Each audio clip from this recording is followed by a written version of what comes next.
Direto do plenário já está de volta para as imagens da entrada dos ministros no plenário do Supremo Tribunal Federal para o início, assim que todos ocuparem os respectivos lugares, da sessão plenária da tarde desta quinta-feira. Como já dissemos, sessão única por conta do feriado nesta quarta-feira de Nossa Senhora Aparecida, em que não tivemos sessão plenária.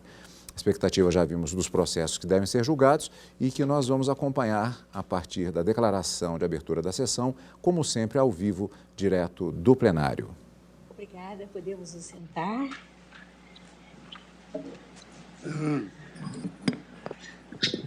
Uma boa tarde a todos.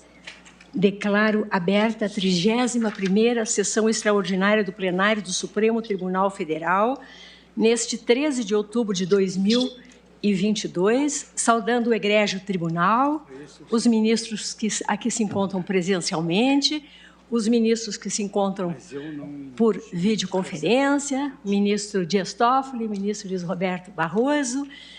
Saúdo também a senhora vice-procuradora-geral da República e as senhoras e os senhores advogados, os servidores, servidoras e todos os que nos assistem.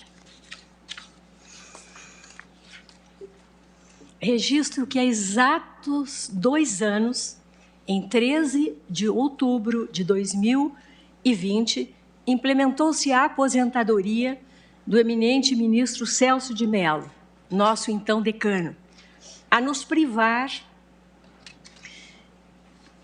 para desalento geral, da presença e do convívio enriquecedor com Sua Excelência, que pontificou nesta casa, com inexcedível brilho, saber enciclopédico e lucidez sempre decantados, em exercício impecável e paradigmático da jurisdição constitucional por mais de 31 anos, empossado que fora em 17 de agosto de 1989.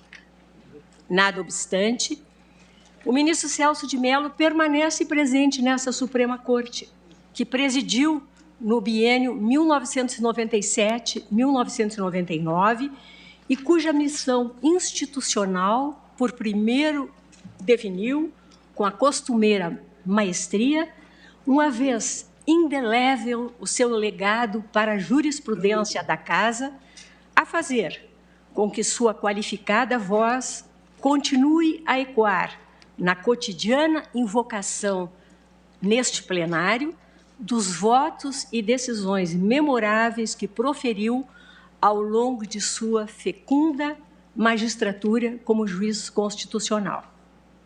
Tive a oportunidade de dizer, quando estava no TSE, que as lições do ministro Celso de Mello nos encantam, não apenas quando, na vanguarda, com o dinamismo e a clarividência de que impregnada sua sensibilidade, nos conclama a abraçar o novo que se apresenta na constante evolução do direito, mas também quando a sua experiência nos restaura a memória do que não devemos nem podemos esquecer, do que devemos afirmar e reafirmar, e jamais silenciar.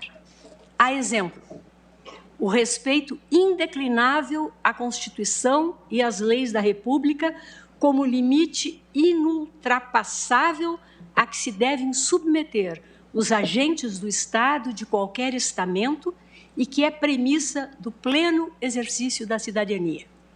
HC 152.752.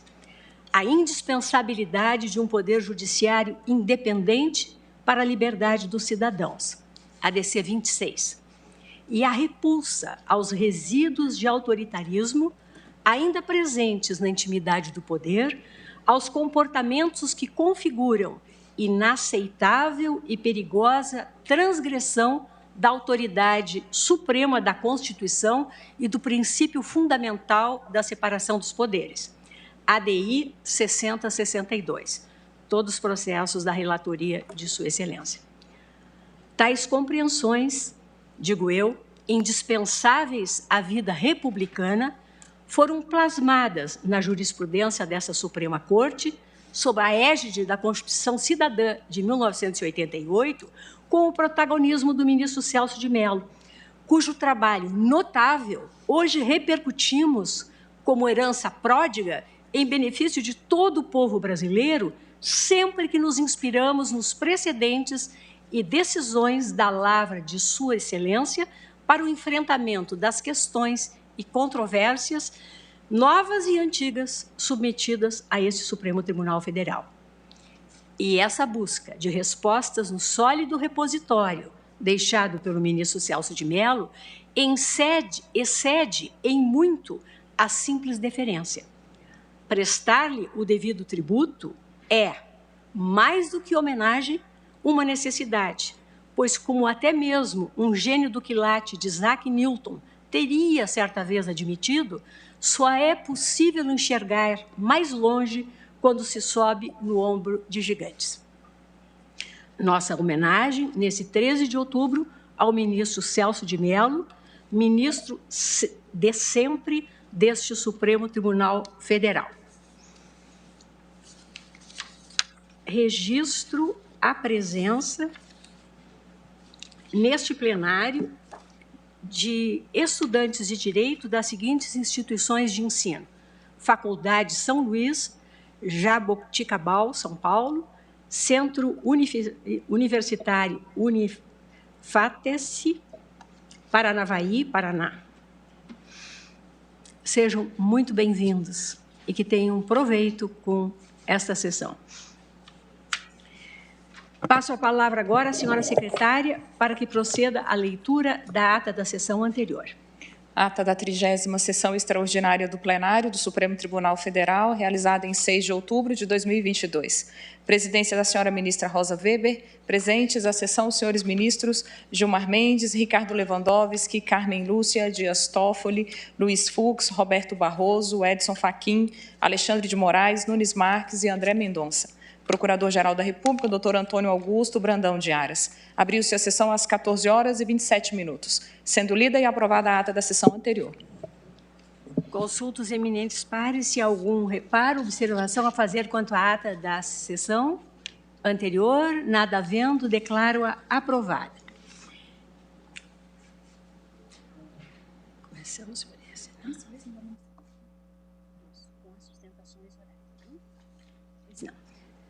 Senhores ministros, senhora ministra, chama julgamento, agravo regimental nos embargos... Senhora presidente. Pois não, com perdão pela interrupção, Vossa Excelência já está a pregoar o processo que não é da minha relatoria. Sim. E o primeiro do feito indicado para a sessão de hoje é da minha relatoria, que são embargos de declaração, ação direta e constitucionalidade 7063, onde houve destaque do ministro Luiz Fux. Sua Excelência está retirando o destaque para que o feito seja devolvido no plenário virtual. E, portanto, estou acolhendo o encaminhamento de Sua Excelência e peço apenas que se deixe registrado que este primeiro feito retornará ao plenário virtual. Eu agradeço e peço desculpas à interrupção. Não, sem a menor dúvida, muito oportuna a manifestação de Vossa Excelência, ministro Edson Fachin, como sempre. O registro será feito, apenas eu comecei pelos processos em que há pedido de sustentação oral, justamente porque hoje nós teremos um encerramento mais cedo da sessão em função da posse, né, da nova administração do Tribunal Superior do Trabalho, a que eu e os colegas compareceremos, e ainda pela necessidade de, então, de liberação da própria TV Justiça, para que ela possa televisionar aquele evento.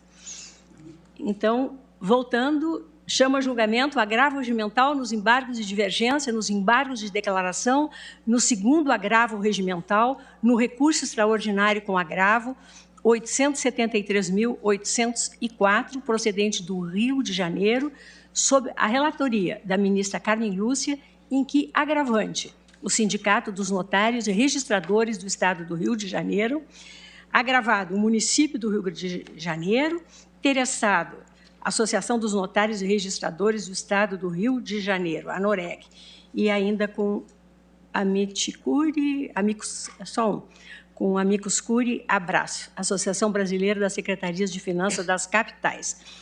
Esse feito, ele guarda pertinência com a ODS 16, Paz, Justiça e Instituições Eficazes.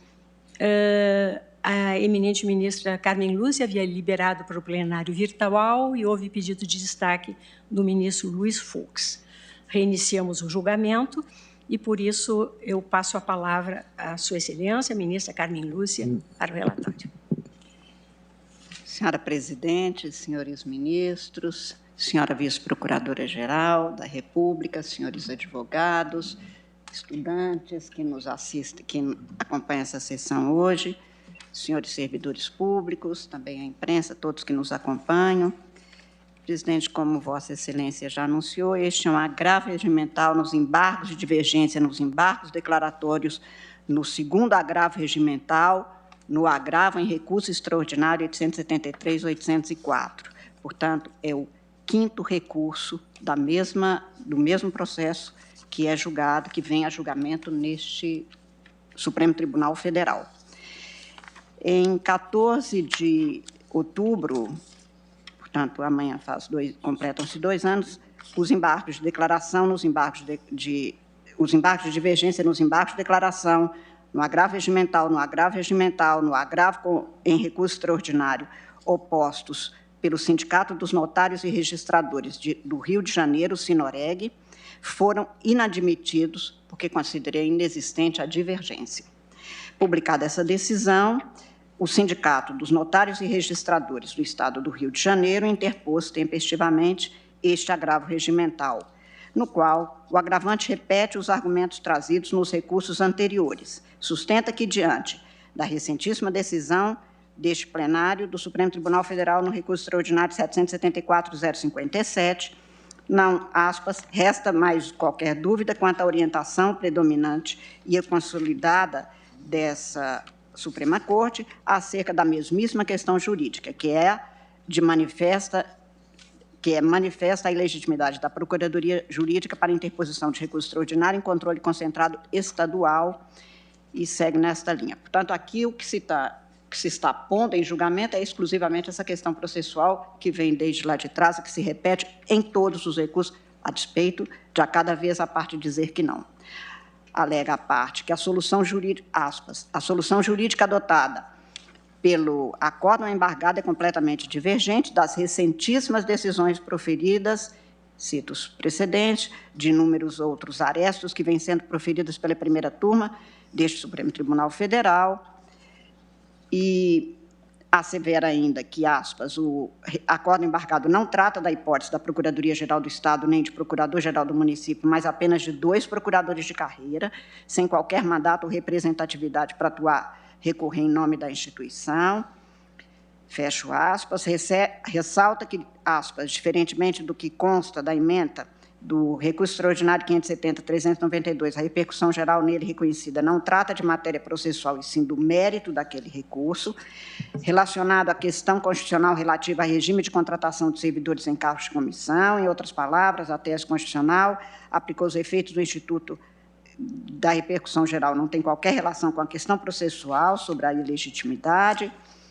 Fecho aspas, argumenta que o recurso foi interposto sob a vigência do Código de Processo Civil 73, pelo que não se faz possível a convalidação do vício, que era considerado insanável pela legislação processual anterior e pela jurisprudência desta egrégia Suprema Corte, estou lendo, portanto.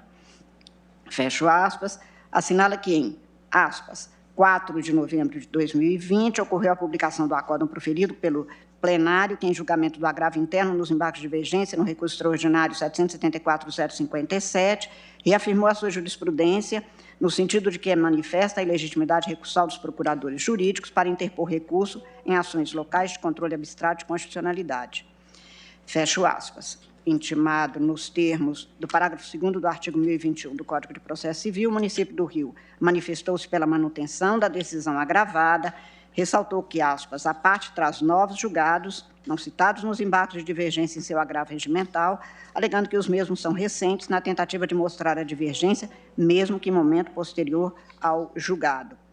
Fecho aspas. Sustenta ainda que o ministro relator, à época, não conheceu do agravo, é que, inicialmente, senhora presidente, senhores ministros, o relator originário foi o eminente ministro Dias Toffoli. Não conheceu do agravo por entender que ele não foi interposto pela parte legítima, o prefeito do município do Rio.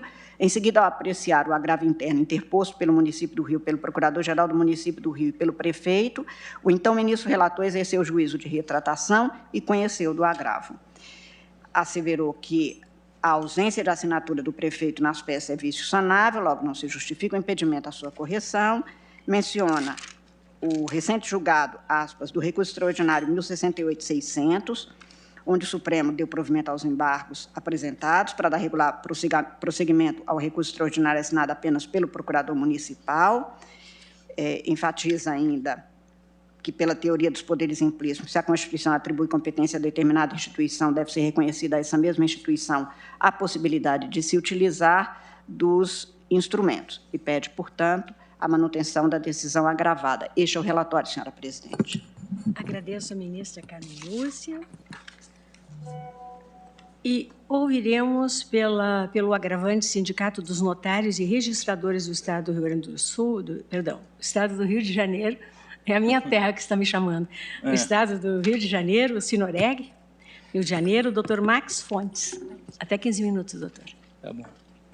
Excelentíssima senhora presidente, ministra Rosa Weber, ilustre ministra relatora, ministra Carmen Lúcia e demais eminentes ministros que acompanham esse colhendo o Supremo Tribunal Federal.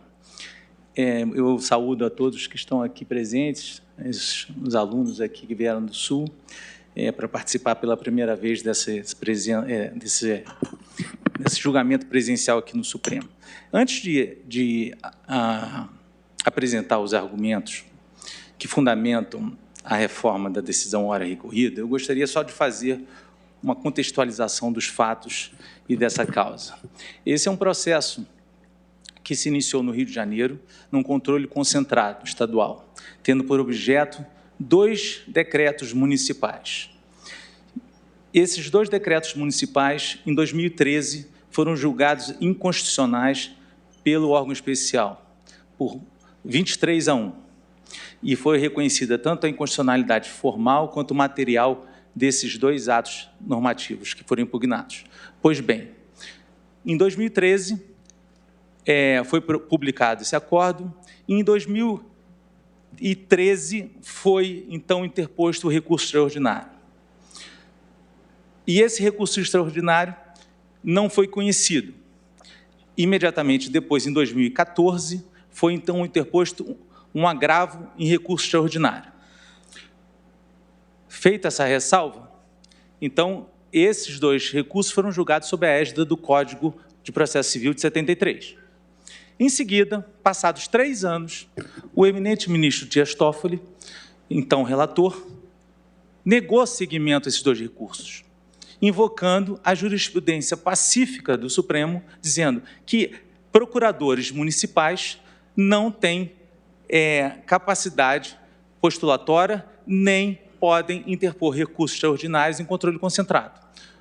O eminente representante do Ministério Público, doutor Gonier, suscitou essa questão e foi, então, decidido pelo eminente ministro Dias Toffoli que esses recursos não deveriam ser conhecidos. Pois bem, como essas coisas só acontecem no Rio de Janeiro, 3 anos depois, então, o município, que era o único recorrente, a pessoa jurídica de direito público, era o único recorrente desses 2 recursos, o que faz o município do Rio de Janeiro? Ele, então, interpõe o primeiro agravo interno. E, nesse primeiro agravo interno, ele vem o município, o procurador-geral do município, então, e o prefeito, legitimando, tentando legitimar os atos que tinham sido praticados anteriormente à interposição do recurso. E, em seguida, nesse agravo interno, então, o ministro Dias Toffoli, talvez por uma questão, um detalhe, não percebeu que aquele recurso tinha sido interposto sob a vigência do antigo Código. E, então, o voto de uma linha, tendo em vista a ratificação, passa a examinar o mérito. E o mérito diz respeito à base de cálculo de ISS, que, na verdade, segundo o tema 641 do Supremo, é matéria infraconstitucional. E esse tema foi publicado em 2013. Pois bem, que sequer poderia ser apreciada essa matéria. E o que acontece? Então, essa decisão caça o acordo no Tribunal de Justiça do Rio de Janeiro. Em seguida, o ministro Dias Toffoli assume a presidência e a eminente ministra Carmen Lúcia segue na relatoria. E, desde então, partiu-se de duas premissas que precisam de ser esclarecidas. Primeiro é que esses dois recursos foram interpostos, repita-se, sob a vigência do antigo Código. E segundo, que no Rio de Janeiro, diferentemente dos dois precedentes que são citados na decisão recorrida, não conferem aos procuradores competência, legitimidade constitucional para interpor recursos. Porque os dois precedentes que são citados na decisão são do Rio Grande do Sul. E lá, conferindo a Constituição, eles são legitimados constitucionais. Então, na verdade, eles atuaram lá em nome próprio e não em nome do legitimado constitucional. Pois bem, então, desde então, esse processo entrou no plenário virtual e esses dois fatos, que o distinguem completamente de todos os demais, não foi apreciado, não foi destacado. Porque esses dois precedentes que foram citados na decisão recorrida, ao invés na verdade, confirmam a tese que é defendida da tribuna. É de que os procuradores não possuem legitimidade para recorrer em controle concentrado, salvo duas hipóteses. Se houver a procuração expressa nos autos, e aí eu faço referência a um precedente desse plenário julgado em 2010, da relatoria do eminente ministro Alexandre de Moraes, e que ele diz expressamente isso. O RE 1.068.600. Com base nessa norma, abre aspas, o Supremo Tribunal Federal tem jurisprudência no sentido de que os procuradores públicos ou advogados contratados pelo ente público não possuem capacidade para ajuizar ação direta de inconstitucionalidade nem para interpor recursos, sem a subscrição da peça legitimada pela Constituição. 2. Nesses autos consta documento com manifestação inequívoca do chefe do Poder Executivo, conferindo poderes específicos ao procurador. Então, na verdade, a jurisprudência sempre foi absolutamente a mesma. Contanto que, olha, houve uma procuração nos autos desde o início, ou então antes da interposição do recurso, tudo bem, é válido. Mas, nesse caso, e é válido, e mesmo que se não houvesse, se fosse o recurso interposto na vigência do novo Código, aí sim, o vício poderia ser convalidado. Mas, nesse caso, esses dois recursos são absolutamente inexistentes.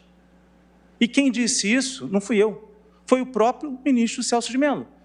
E eu faço referência, inclusive, nessa data marcante, que a eminente presidente salientou, para que ecoe essa voz, em respeito à Constituição.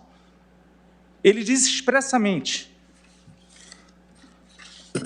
impende, e olha, convém observar que não se revela conhecível esse apelo extremo quando subscrito apenas pelo procurador. E ele foi voto divergente nesse processo, nesse recurso. Porque ele na hipótese, recorre não em nome próprio, mas sim em nome do Estado e do município. E ele diz, isso porque a legitimidade do procurador-geral ou do município para interpor pertinente recurso em sede de controle de constitucionalidade, tal como reconhecido pelo plenário nesse precedente 570.392, que é citado nessa decisão recorrida, ele revela-se aplicável unicamente no caso em que a prática do ato processual de recorrer em nome próprio. Então, ele faz referência justamente a que existia uma procuração nos autos ou é que a Constituição lhe outorgava essa legitimidade constitucional. E nesse julgado, o eminente ministro Celso de Mello, ele cita precedentes de todos os ministros do Supremo, inclusive de 30 anos, o ministro Galotti, ministro Carlos Veloso, Sidney Sanches, e, inclusive, reitera que, recentíssima data, naquela época, continuava a ter esses precedentes. E o que nós fizemos nesses agravos regimental. Aqui está se analisando apenas os pressupostos de admissibilidade, porque a decisão recorrida entendeu que não haveria divergência e que o procurador teria legitimidade para recorrer. O que nós mostramos aqui no memorial, inclusive de peça número 237, é que tem pelo menos mais de 50 precedentes posteriores a esses 2 precedentes que são citados na decisão recorrida, o que mostra que não existe,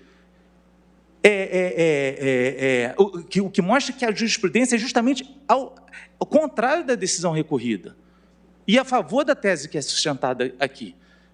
E desculpe a franqueza, é de que realmente nós tivemos que interpor 5 recursos para chamar a atenção desse processo. Porque esse processo envolve questão de base de cálculo, envolve uns 400 cartórios no Rio de Janeiro, mas em todo momento, nos autos, inclusive hoje, que a procuradora, o amicus curiae faz referência, é um excesso de formalismo, deve-se aplicar o CPC. Quer dizer, ninguém está falando, primeiro que não pode se aplicar esse CPC nessa hipótese. A gente está falando não de representação judicial, e sim de legitimação constitucional. Isso é um controle concentrado, isso é uma fiscalização abstrata da norma. O próprio ministro Celso de Mello, nesse voto dele, tem 17 páginas, falando que esse processo não deveria, esse recurso não deveria nem sequer existir, porque quem recorreu foi o ente estatal, que não detém legitimidade recursal, constitucional. Quer dizer, então, por todas essas razões, é que eu enfatizo aqui da tribuna, de que se esse recurso, se esses embargos de divergência foram opostos, não foram conhecidos porque haveria que a decisão, a decisão agravada estaria em sintonia com a jurisprudência do tribunal, com todo o respeito, não é isso que comprova, inclusive, o próprio memorial. Decisão de 3 meses. Aqui, 3 meses atrás, do eminente ministro Dias Toffoli. RE 1.298.670. Como tem a outra ADI também, julgado ano passado. Aqui, o ADI 5267, julgado em outubro de 2021. Abre aspas, segundo a jurisprudência pacífica do STF, a legitimidade recursal e a capacidade postulatória são do próprio governador e não do Estado-membro ou do seu procurador-geral, muito menos de procuradores do Estado. Os precedentes invocados pelo embargante não se prestam a demonstrar alteração da jurisprudência supramencionada. E aqui é idêntico a esse caso. Ele diz assim, mesmo ciente do entendimento reiterado dessa corte a respeito da questão, a parte insistiu no protocolo do recurso assinado apenas por procuradores do Estado. E como se não bastasse, providenciou tardiamente a ratificação da peça recursal. De todo modo, trata-se de vício não passível de convalidação ulterior, porque justamente esse caso é de 73. Como todos esses que têm sido proferidos mais recentemente, é do CPC de 2015, e que admite-se uma convalidação a posteriori. Aqui estamos a falar de uma questão de tempo, do princípio do tempo reagiado. Não pode-se examinar o recurso, verificar se o recurso preencheu os pressupostos de admissibilidade, não no julgamento, é no momento da interposição, que foi lá em 2013. Não pode, 4 anos depois, na verdade, 10 anos depois, praticamente 9 anos, chega, não, tem que se reconhecer por uma questão, não, é uma mera subscrição. Não, não é uma mera subscrição. Na verdade, quando se exige a subscrição do agente político, é porque ali, no controle concentrado, existe, não somente pela natureza do processo de fiscalização do Estado, mas também pela vontade política que precisa ser veiculada. Aqui, essa Suprema Corte funciona como um órgão, como um processo legislativo negativo. Me lembro lendo o livro do ministro Gilmar Mendes, ministro Barroso, ministro Alexandre de Moraes, quando adotamos lá na Faculdade de Direito do Rio de Janeiro, os livros de Suas Excelências, até expresso, é o controle objetivo. E não adianta... eu examinei hoje o memorial da outra parte, lá do amicus curiae, falando, não, é um absurdo, ninguém está aqui querendo que fosse julgado tardiamente, etc. Não, que se pelo menos ressaltasse esses 2 fatos cruciais, essas 2 peculiaridades fático-normativas que os distinguem e que confirmam a jurisprudência dessa Corte. Não existe procuração nos autos, essa tentativa de ratificação ocorreu a posteriori. No próprio relatório da decisão recorrida está dizendo: houve uma ratificação. Não, não houve ratificação. Houve uma tentativa de ratificação, porque não poderia ratificar algo que já tinha sido inadmitido pela decisão do eminente ministro Dias Toffoli. Agora, em relação à matéria de fundo, eu só gostaria de ressaltar que o tema 641 dessa Suprema Corte de 2013 proíbe o exame da matéria, que é a base de cálculo sobre serviços cartorários, né, do ISS. Ninguém está aqui discutindo, como nunca discutiu, a primeira frase da petição inicial. Ninguém discute a validade e a constitucionalidade do ISS sobre ISS de cartórios. Isso já foi reconhecido pela Suprema Corte em 2008. Na DIN 3089. O que se discute nessa via é a questão de quanto que deve ser pagar, se eles são pessoas físicas ou pessoas jurídicas, se são empresas ou trabalhadores autônomos. Só isso. E essa matéria diz respeito a um exame de infraconstitucional da competência do egrégio STJ. Então, por todas essas razões, Excelência, o recorrente acredita que ter demonstrado de uma forma vasta e minuciosa e precisa que a decisão não está de acordo com a jurisprudência pacífica da Suprema Corte, que não reconhece legitimidade recursal aos procuradores em caso de controle concentrado, a menos que eles tenham procuração prévia nos autos, a menos que a Constituição lhes otorgue uma competência expressa, assim como fazem aqui para fazer referência ao eminente ministro André Mendonça, da AGU, tem uma citação expressa no parágrafo 3º do artigo 103. Por isso que a Constituição do Rio Grande do Sul otorgou também aos procuradores do Estado. Então, feitas essas considerações, espero, pelo menos, que se dê seguimento a esses embargos de divergência para, assim, então, julgar o mérito posteriormente com um novo relatório. Tá bom? Muito obrigado, Excelência. Agradeço ao doutor Max Fontes e passo a palavra ao doutor Diogo Lopes de Barbosa Leite, procurador do município do Estado do Rio de Janeiro. Também tem até 15 minutos para manifestação. Excelentíssima senhora ministra Rosa Weber, presidente dessa corte, excelentíssima senhora ministra Carmen Lúcia, relatora dos embargos de divergência, em nome de quem cumprimento os senhores ministros, ilustre membro do Ministério Público, servidores do Tribunal, colegas advogados. Na qualidade de embargados, o município do Rio de Janeiro, o Procurador-Geral e o Prefeito do Rio de Janeiro gostariam de expor alguns pontos que consideram relevantes para a solução dessa causa. Em primeiro lugar, trataremos das razões para a inadmissão dos embargos de divergência, na medida em que não existe divergência jurisprudencial atual sobre a matéria discutida no recurso. Em segundo lugar, caso se entenda pela admissão dos embargos de divergência, mostraremos o acerto da decisão embargada com base em 4 fundamentos. Porque está em consonância com a jurisprudência mais recente dessa Suprema Corte, que reconhece legitimidade aos procuradores para interposição de recurso em representação de inconstitucionalidade. 2, porque ainda que consideremos a jurisprudência mais antiga da Corte, em que se discutia essa legitimidade, sempre se entendeu que o ato de interposição do recurso poderia ser ratificado pelo chefe do Poder Executivo, o que aconteceu nesse caso. 3, porque mesmo que se afirme que o ato de interposição apresenta um vício de forma, esse vício é sanável e em nada prejudica a contraparte, pelo que não pode ser por ela alegado. E 4, porque essa Suprema Corte não exige que os recursos interpostos pela União em sede de controle concentrado de constitucionalidade sejam subscritos pelo chefe do Poder Executivo, bastando a assinatura do advogado-geral da União, pelo que a mesma ratio deve ser aplicada a estados e municípios. Na origem, nós temos uma representação de inconstitucionalidade ajuizada pelo Sindicato dos Notários e Registradores do Estado do Rio de Janeiro contra dispositivos de decretos municipais que disciplinavam a incidência de ISS sobre atividades cartorárias. Essa representação foi julgada procedente pelo Tribunal de Justiça e, então, o município do Rio de Janeiro interpôs recurso extraordinário.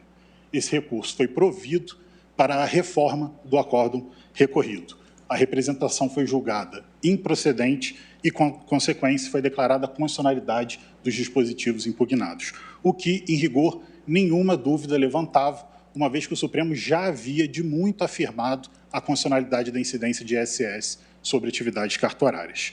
É contra essa decisão que deu provimento ao recurso extraordinário do município que o sindicato opõe os presentes embargos de divergência. Nos seus embargos, o sindicato sustenta a ilegitimidade do município para a interposição de recurso em sede de representação de inconstitucionalidade. Alega que o recurso deveria ser firmado pelo prefeito e não por procuradores do município, e cita precedentes da primeira turma. Como a própria decisão de inadmissão dos embargos procura demonstrar, não existe divergência jurisprudencial atual que fundamente a interposição do presente recurso. A tese acolhida pela segunda turma no acordo embargado foi a ausência de assinatura do chefe do Poder Executivo Municipal na petição recursal não constitui óbice para análise do recurso, bastando que a peça esteja subscrita pelo procurador, que também tem legitimidade para interpor recurso em representação de inconstitucionalidade. E essa orientação está em perfeita conformidade com o entendimento ora consolidado no plenário dessa Corte, como se extrai dos acórdãos proferidos no recurso extraordinário 570.932, no recurso extraordinário 839.950 e nos embargos de divergência no recurso extraordinário 1.068.600. Eu destaco esses últimos dois precedentes. No recurso extraordinário 839.950, que era o paradigma do tema 525 da repercussão geral, era discutida uma outra questão de fundo, mas essa questão processual foi suscitada expressamente como questão preliminar e essa Corte sobre ela se manifestou. Na ocasião, num debate extremamente detido e qualificado, como são os debates do Supremo Tribunal Federal em sede de repercussão geral, esse tribunal assentou a seguinte orientação pelo seu plenário: o município ostenta legitimidade para interpor recurso extraordinário em face de decisão proferida no processo de fiscalização abstrata de constitucionalidade, bastando que a peça esteja subscrita por procurador, não sendo necessária a aposição da assinatura do prefeito municipal. Essa é a literalidade da ementa do julgado. Posteriormente, esse plenário examinou os embargos de divergência no recurso extraordinário 1.068.600. E naquela oportunidade, e isso se colhe muito claramente dos debates travados e dos votos proferidos, este colegiado, este plenário decidiu pacificar a matéria, assentando o entendimento de que os procuradores possuem legitimidade para interpor recursos em processo de controle concentrado. E, ao assim decidir, prestigiou a orientação que então já havia se firmado na segunda turma, no recurso extraordinário 1.126.282, cujo julgamento foi, nessa assentada, no julgamento dos embargos de divergência, caracterizada como um verdadeiro overruling da jurisprudência anterior do Supremo. O sindicato argumenta que os precedentes mencionados na decisão de inadmissão não seriam recentes e, por isso, não poderiam ser tomados como representativos da jurisprudência do tribunal. Mas o recurso extraordinário 839.950 foi julgado em outubro de 2018. Os embargos de divergência no recurso extraordinário 1.068.600 foram julgados em junho de 2020. E o entendimento neles registrados foi replicado em diversos outros precedentes posteriores, inclusive de 2021, entre os quais eu destaco embargos de divergência no recurso extraordinário 459.689, também julgado por esse plenário. A par disso, é preciso considerar que o ato de interposição do recurso e todos os demais atos praticados pela Procuradoria nestes autos foram expressamente ratificados pelo prefeito, como se verifica no documento 14 dos autos eletrônicos. E também na apreciação dessa questão, o acordo embargado está em perfeita consonância com a jurisprudência do Supremo, que ainda nos casos mais antigos em que se discutia a legitimidade dos procuradores, sempre entendeu que a ratificação do chefe do Poder Executivo era suficiente para a regularidade do ato. E por essas razões, nós sustentamos que não existe divergência jurisprudencial atual que fundamente a interposição dos embargos de divergência, pelo que eles não devem ser conhecidos. Mas caso essa Suprema Corte entenda que os embargos devem ser conhecidos porque ainda há dissídio a ser superado, sustentamos que o recurso deve ser julgado improcedente, mantido o acordo embargado que acolhe a orientação mais recente desse plenário no sentido da legitimidade dos procuradores. Mas mesmo que assim não se tenha por certo e se pretenda prestigiar o entendimento anterior, ainda assim deve ser negado provimento aos embargos de divergência. Isso porque, como venho de expor, o prefeito ratificou todos os atos praticados pela Procuradoria nos autos, em conformidade com a orientação sempre presente, ainda nos julgados mais antigos, de que a ratificação pelo agente público bastava para sanar qualquer irregularidade. E aqui é preciso observar que a ausência de assinatura do prefeito nas peças protocoladas pela Procuradoria se deu exatamente em razão dessa oscilação da jurisprudência que houve no momento anterior. Por esse motivo, é absolutamente razoável que se conceda ao ente federativo a oportunidade de sanar, de corrigir esse vício formal, mesmo porque vícios formais são, por sua própria natureza, sanáveis. E não se argumente aqui que tal saneamento é uma prerrogativa assegurada apenas pelo novo Código de Processo Civil. Os princípios da instrumentalidade das formas e da efetividade da prestação jurisdicional há muito orientam o processo civil brasileiro. E a regularização de vícios de incapacidade ou de representação processual já era expressamente admitida no artigo 13 do antigo CPC. No entanto, esse saneamento deve ser possibilitado não apenas porque se trata de vícios sanáveis, mas porque esses vícios não trazem nenhum prejuízo para a contraparte do processo.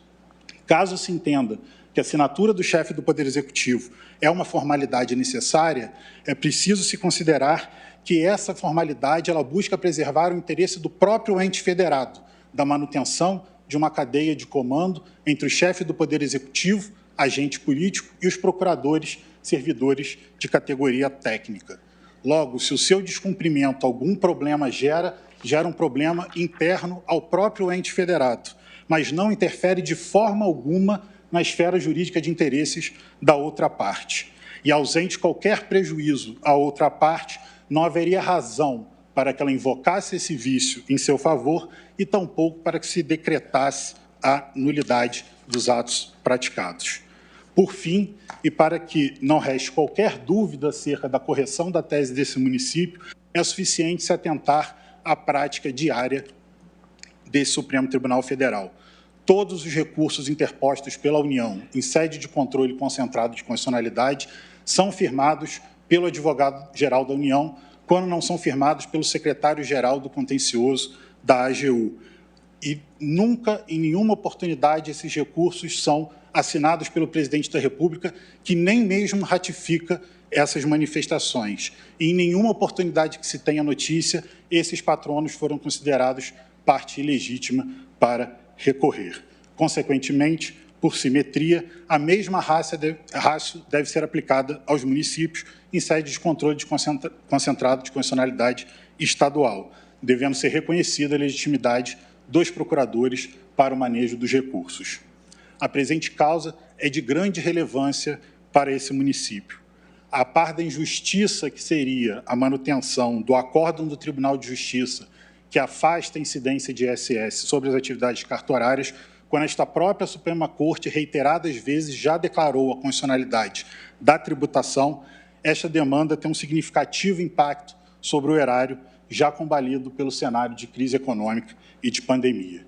Estimativas da Secretaria Municipal de Fazenda sugerem que o afastamento da tributação de tais atividades gerará um prejuízo de aproximadamente 80 milhões de reais por ano, sem que se mencione o valor do passivo de cerca de 330 milhões de reais. Por essa série de razões, o município do Rio de Janeiro, o Procurador-Geral e o Prefeito do Rio de Janeiro pedem que o presente agravo regimental seja desprovido, mantida a decisão que não admitiu os embargos de divergência, mas, caso os embargos de divergência sejam conhecidos, requerem que sejam desprovidos. Muito obrigado pela atenção. Agradeço ao doutor Diogo Lopes de Barbosa Leite e passo a palavra ao doutor Ricardo Almeida Ribeiro da Silva, que falará pelo Amicus Curiae, Associação Brasileira das Secretarias de Finanças das Capitais, a ABRASF, por videoconferência, no mesmo prazo, doutor Ricardo. Muito obrigado, excelentíssima senhora ministra Rosa Weber, presidente do Supremo Tribunal Federal, excelentíssimos senhores ministros presentes, excelentíssima senhora relatora, ministra Carmen Lúcia, os eminentes colegas que me antecederam, todos os presentes, servidores do Supremo e demais que assistem. O papel da ABRASF, como amiga da Corte, é tentar trazer dados, fatos relevantes para o deslinde dessa causa. É uma causa que tem tanto impacto sob o aspecto processual quanto sob o aspecto financeiro, tributário. E eu peço, Vênia, para começar, me referindo exatamente a uma das falas do colega que iniciou sustentando da tribuna. Tem coisas que só acontecem no Rio de Janeiro. É preciso fazer um retrospecto dessa causa, restabelecendo a verdade de alguns fatos que aconteceram nesse caso. Em primeiro lugar, a representação de inconstitucionalidade não foi movida pelo município do Rio de Janeiro, pelo seu prefeito, mas sim pelo sindicato. O prefeito do Rio de Janeiro sempre defendeu, sancionou a norma, editou a norma, jamais se manifestou contra ela, ou seja, a favor da sua constitucionalidade, defendeu a norma a todo momento junto ao Tribunal de Justiça do Estado do Rio de Janeiro. E a matéria, vejam Vossas Excelências, não é sobre base de cálculo. Não é uma tentativa de induzir que essa matéria é infraconstitucional e, a rigor, já foi também julgada pelo Supremo Tribunal Federal, não só na DI 3089, mas no RS 756/915. O fundamento estranho que o Tribunal de Justiça adotou foi que os decretos não reconheciam a falta de capacidade contributiva de alguns cartórios, por exemplo, os RCPJs, ignorando o fato de que a tributação é proporcional, né? Isso por si só, se o cartório não arrecada nada, também não paga nada de ISS. Esse foi o fundamento, que é um fundamento de inconstitucionalidade. E esse foi o argumento que o sindicato dos notários levou ao STJ para que o STJ não conhecesse do recurso especial do município do Rio de Janeiro. E aí o STJ, que no primeiro momento havia conhecido, falou, não, realmente a matéria, do jeito que foi decidida pelo Tribunal de Justiça do Estado do Rio de Janeiro, é constitucional. Então foi a primeira grande, é um malabarismo de estratégias jurídicas e processuais incrível. E aí ficou restando o recurso extraordinário do município do Rio de Janeiro. Quando se foi discutir o recurso extraordinário, o Sindicato dos Notários falou, não, a matéria é infraconstitucional, só diz respeito à base de cálculo. Então, quero chamar a atenção a esse tipo de conduta processual e que vem se repetindo agora em relação à questão da legitimidade da Procuradoria-Geral do município do Rio de Janeiro.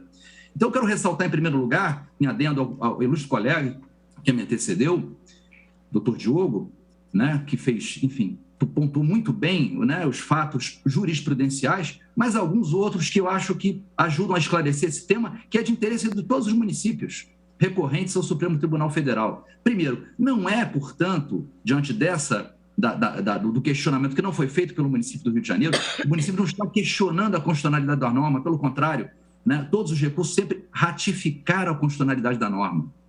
Então, não se trata de aplicação dessa jurisprudência a essa hipótese concreta. E mais do que isso, ao contrário do que foi também sustentado pelo doutor Fontes, a lei orgânica do município do Rio de Janeiro dá, por força de lei, não precisa de procuração, no artigo 107, inciso 24, competência e capacidade para o procurador do município representar o prefeito, não só o município do Rio de Janeiro. Está expresso desde 1991 na lei orgânica do município do Rio de Janeiro, isso está juntado aos autos, está lá transcrita a literalidade da norma. A PGM tem, do Rio de Janeiro, legitimidade e capacidade para representar o prefeito. Portanto, dispensaria qualquer procuração. Bom, com relação ao fato de ser um recurso interposto antes do CPC vigente, como bem destacado, a instrumentalidade das formas, né? O embrião do princípio da primazia da decisão de mérito, que agora está estampado no CPC e que se aplica imediatamente, né? Já seria suficiente para espancar qualquer dúvida, que é uma tentativa realmente de não deixar o Supremo Tribunal Federal conhecer essa matéria, ou de ver preservada a autoridade da sua decisão, né? Reiterada a decisão de incidência e de capacidade contributiva dos notários. O que nós trouxemos, então, Excelência, só para concluir esse tema processual agora, é que além da primazia e da ratificação de todos os atos, né, ratificação, inclusive excessiva, dos atos pregressos, nem necessitaria, porque a PGM tem competência expressa, todos os atos do prefeito são no sentido da cobrança e da rigidez das normas. Quer dizer, é uma demasia, um formalismo que eu acho que nem no período per-fórmula se exigiu, né, no Império Romano. Então, é tentativa de se impor isso à corte, o conhecimento de uma matéria de tamanha importância. Mas, enfim, além dessas questões processuais, é preciso também retomar aquela primeira frase de que tem coisas que só acontecem no Rio de Janeiro. Somente no município do Rio de Janeiro hoje é que tem esse tipo de situação de cartórios não pagando ISS no Brasil. E mesmo no município do Rio de Janeiro, nós juntamos com os nossos memoriais de hoje de manhã, números recentes que foram entregues pela Secretaria Municipal de Fazenda do Rio de Janeiro, mais da metade dos cartórios já pagaram seus passivos e vem pagando o ISS corrente. E sabe por quê, Vossas Excelências?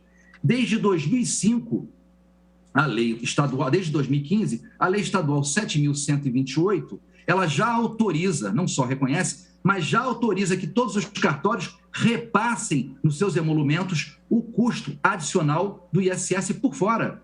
Ou seja, além dos emolumentos, eles também repassam. Então, eles já vêm cobrando o ISS do usuário de serviços. Mas muitos, né, não é a maioria, pelo menos isso hoje, não vem recolhendo, vem de maneira recalcitrante essa quantidade enorme de recursos, procrastinando o fim deste agravo em recurso extraordinário já provido, muito bem provido por Vossa Excelência, ministro Dias Toffoli, né, de maneira muito clara, né, preservando a autoridade das decisões de mérito da Corte num tema de tamanha importância. Então, por que o Rio de Janeiro vai ser essa ilha, né, de isenção judicial tributária? É realmente inexplicável isso. Como é que a gente continua em 2022, a lei é de 2000 a lei do ISS é de 2004, nós estamos aí praticamente há 20 anos lutando para cobrar ISS dos cartórios. E o Brasil praticamente todo, menos o Rio de Janeiro, se adequou a isso. Mas continuamos assistindo a esse tipo de recurso com filigranas, com falta de ratificação, com falta de assinatura de recurso, quando os recursos foram todos ratificados pelo prefeito do Rio de Janeiro, quando não é o município que está questionando a constitucionalidade da norma, pelo contrário, a norma editada pelo próprio município é uma norma de decreto que simplesmente tem efeito declaratório do que diz a lei municipal. Quer dizer, é uma inversão completa foi uma decisão de inconstitucionalidade do Tribunal de Justiça do Rio de Janeiro, não só a contrário senso, mas foi uma declaração de inconstitucionalidade por omissão. Estamos diante de uma declaração de inconstitucionalidade por omissão, porque não se previu na lei um critério de descrime para os cartórios que teriam menor capacidade contributiva. Esse foi o fundamento. É inacreditável. Então, nós temos que trazer, por dever de ofício, como amigo da Corte, né, essas informações, porque elas são fundamentais para o deslinde dessa matéria, tanto processual quanto de mérito, em relação à incidência tributária desse imposto, que é tão caro. E nós sabemos hoje a capacidade contributiva na lista dos maiores contribuintes do Brasil de imposto de renda, dos 10 primeiros 7 são donos de cartório.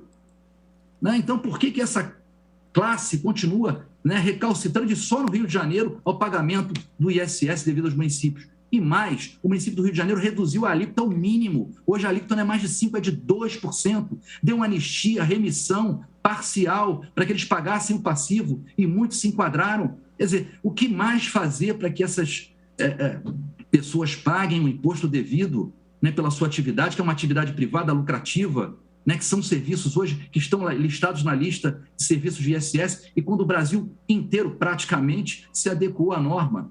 Então, por isso que nós clamamos a Vossas Excelências que realmente coloquem um fim nesse processo, porque com base nesse processo, alguns cartórios ainda acreditam que possa haver uma reversão desse entendimento do Supremo Tribunal Federal e possam continuar gozando de algum tipo de imunidade, de isenção, de tributação extremamente reduzida ou privilegiada diante da municipalidade carioca. Portanto, Excelências, parece que, enfim, temos aí fatos, né, bastante relevantes e mais do que suficientes para espancar de vez essa pretensão de reversão das seguidas decisões dessa Suprema Corte, né? Só pedidos de destaque, nós colocamos isso, foram 17 petições tentando tirar de pauta, tentando tirar de plenário. Por que isso? Para que isso? Né? Por que evitar que essa matéria seja conhecida, já tão escandida que foi pela Corte? É um abuso de direito, de recurso.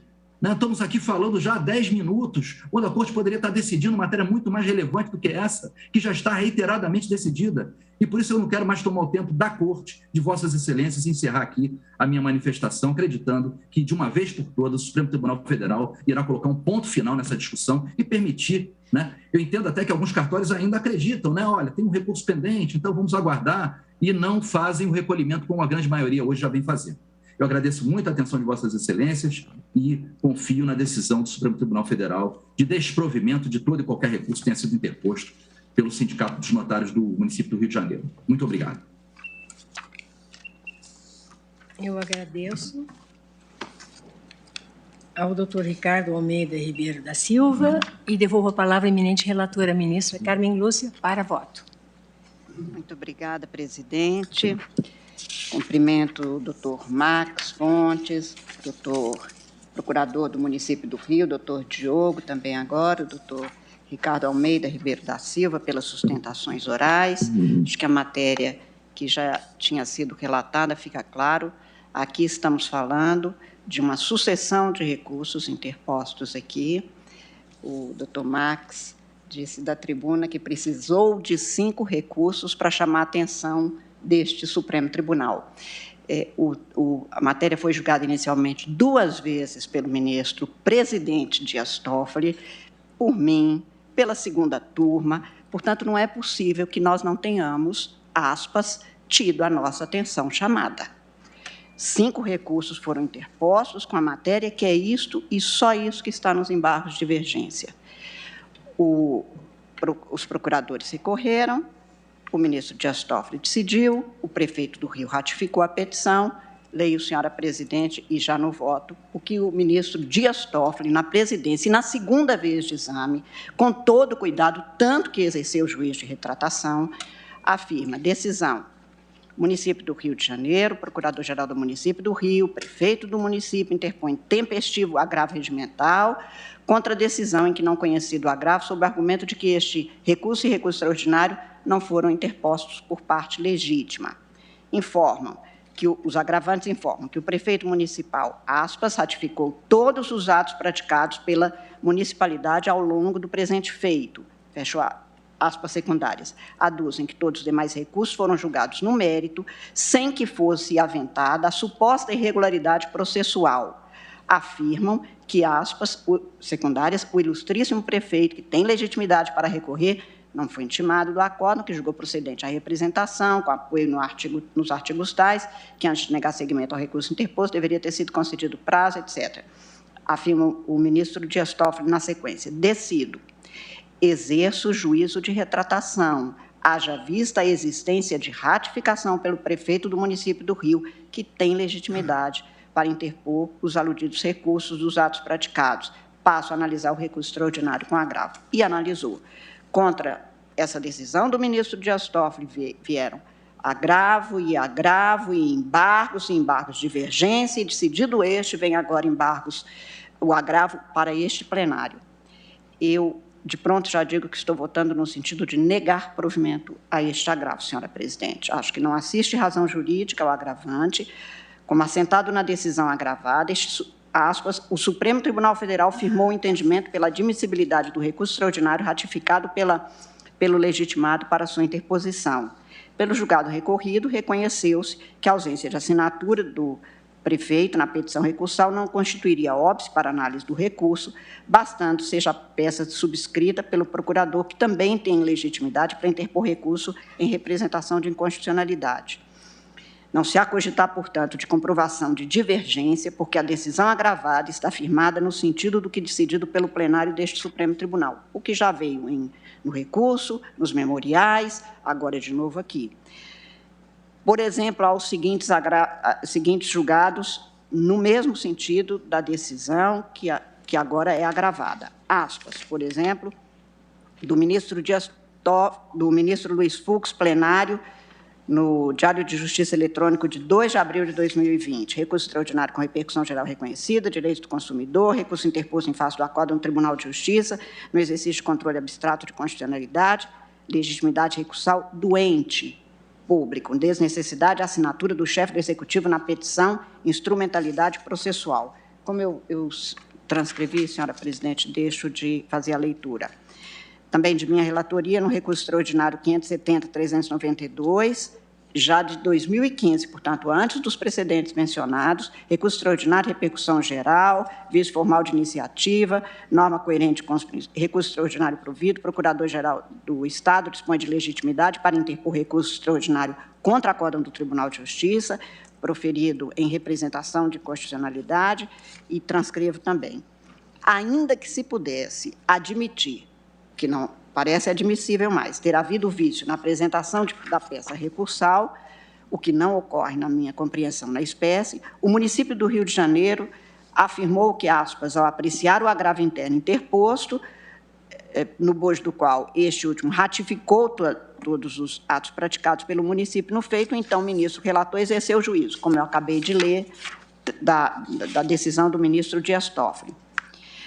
Como assentado na decisão agravada, não há conflito nem divergência entre as decisões, porque os núcleos decisórios adotados ativeram-se ao que versado em cada processo. Este Supremo Tribunal Federal assentou que, para a caracterização da divergência jurisprudencial, é indispensável trazerem os precedentes apontados em situação fática jurídica idêntica apreciada pelo acordo embargado, o que também não se tem na espécie. Estou citando, por exemplo, do ministro Gilmar Mendes, deste plenário, o agravo de instrumento, o agravo regimental, no agravo de instrumento 594.380, com agravo, embargos declaratórios e embargos de divergência. Também, no mesmo sentido, e deste plenário, do ministro Celso de Mello, agravo regimental, nos embargos de divergência no agravo regimental, no ARE 966.211, descumprimento do dever processual de proceder ao confronto analítico, sucumbência recursal, não decretação no caso ante ausência de condenação de verba honorária, abuso do direito de recorrer, também transcrito no meu voto. Os argumentos que foram apresentados, senhora presidente, senhores ministros, são insuficientes para modificar a decisão agravada, demonstram apenas inconformismo e resistência ou recalcitrância da parte em permitir que o Poder Judiciário brasileiro ponha termo a processos que se arrastam em detrimento da eficiente prestação jurisdicional. Eu estou votando no sentido de negar provimento ao agravo regimental, presidente. Muito obrigada, ministra Carmen Lúcia. Passo a palavra ao ministro Luiz Fux, que apresentou destaque. Boa tarde, senhora presidente. Muito boa tarde a todos os demais integrantes da Corte. Parabenizar os advogados pelas brilhantes sustentações que foram aqui empreendidos. Senhora presidente, quando do estudo do caso, havia efetivamente uma divergência nos julgados.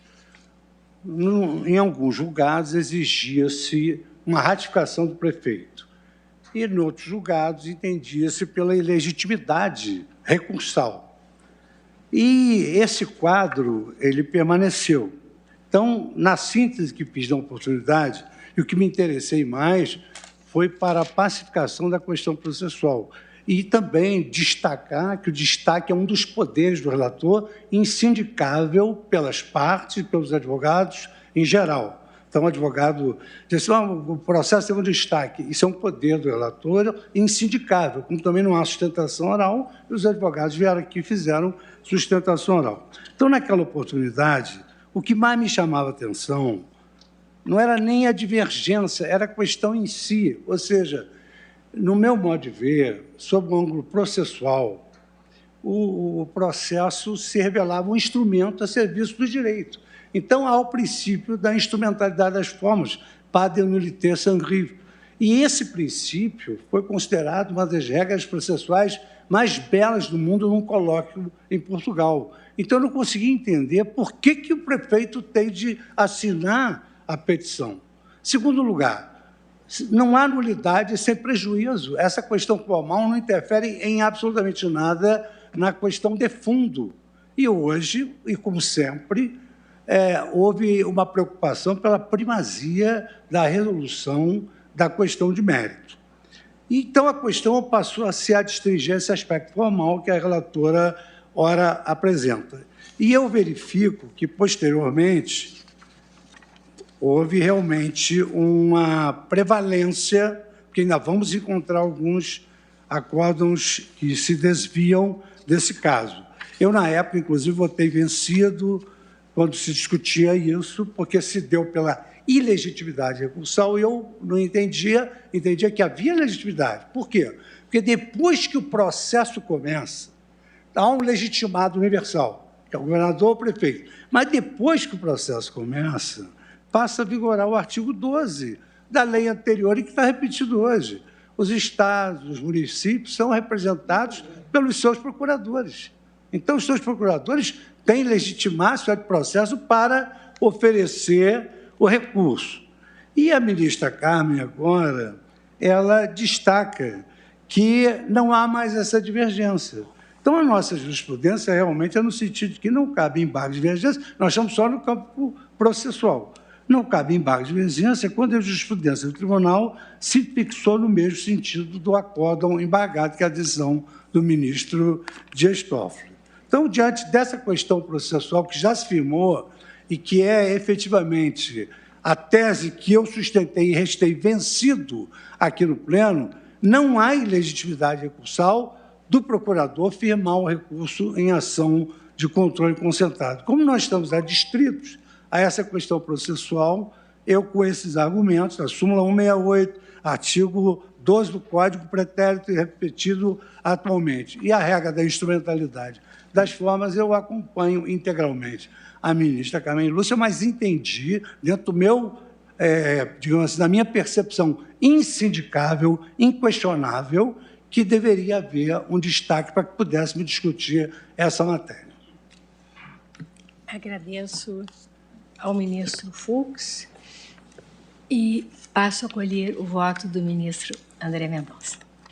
Minha saudação, ministra presidente, ministra Rosa Weber, meus cumprimentos também à eminente relatora, ministra Carmen Lúcia, aos demais pares, à nobre vice-procuradora-geral da República, doutora Lindora, aos advogados aqui presentes, em especial aqueles que pronunciaram suas sustentações orais, aos estudantes de Direito e a todos aqueles que nos acompanham. De forma bem breve, senhora presidente, eu acompanho integralmente a eminente relatora, no sentido de não provimento do recurso, apenas consignando que